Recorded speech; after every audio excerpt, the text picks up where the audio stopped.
রাজধানীর ধানমন্ডিতে তোফায়েল আহমেদের জানাজা শেষে কিছু ব্যক্তি জয় বাংলা স্লোগান দিয়ে ওঠে।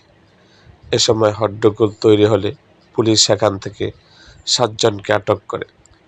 সোমবার মাগরিবের নামাজের পর রাজধানীর ধানমন্ডির তাকওয়া মসজিদে তোফায়েল আহমেদের প্রথম জানাজা অনুষ্ঠিত হয়। ঢাকা মহানগর পুলিশের ডিএমপির গণমাধ্যম ও জনসংযোগ বিভাগের উপকমিশনার এনএম নাসির উদ্দিন বলেন, জানাজা শেষে সেখান থেকে একটি মিছিল বের করে বিশৃঙ্খলার চেষ্টা করলে 7 জনকে আটক করা হয়। 69-এর গণঅভ্যুত্থানের ও মহান মুক্তিযুদ্ধের অন্যতম এই সংগঠক সোমবার বেলা 3:30টায় রাজধানীর স্কয়ার হাসপাতালে চিকিৎসাধীন অবস্থায় মারা যান। তার বয়স হয়েছিল 82 বছর। গত 24 সেপ্টেম্বর তোফায়েল আহমেদ নিউমোনিয়াজনিত শ্বাসকষ্ট, হৃদরোগ ও শারীরিক দুর্বলতা নিয়ে হাসপাতালে ভর্তি হয়েছিলেন।